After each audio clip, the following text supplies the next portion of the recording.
Contrairement à ce qu'on pourrait imaginer, il y a 60 fois plus de carbone environ dans l'océan que dans l'atmosphère et environ 20 fois plus de carbone dans l'océan que dans la biosphère continentale et les sols.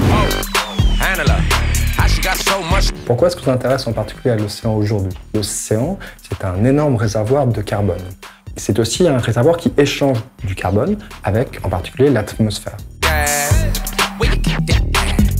Ce qu'il faut bien comprendre, c'est qu'un échange gazeux entre deux fluides, c'est la traduction d'un déséquilibre. Par exemple, s'il y a relativement plus de CO2 dans l'atmosphère que dans l'océan, le CO2 va avoir tendance continuellement à aller de l'atmosphère vers l'océan. Réciproquement, s'il y a relativement plus de CO2 dans l'océan que dans l'atmosphère, le CO2 va vouloir aller de l'océan vers l'atmosphère. Il y a donc une interface, une couche qui sépare l'atmosphère de l'océan, qui sépare en particulier le CO2 présent sous deux formes très différentes. Il est gazeux dans l'atmosphère, il est dissous dans l'océan.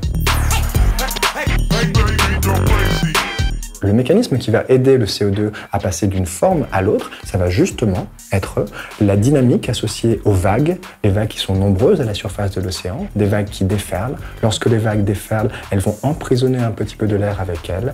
L'air contiendra en particulier du dioxyde de carbone. Ce dioxyde de carbone, il n'aura pas d'autre choix que de rentrer dans l'océan. La question qui nous occupe, c'est de comprendre comment les changements actuellement en cours dans l'océan ne sont pas en train de mettre en péril cette capacité de tampon de l'océan dans la machine climatique pour les années futures.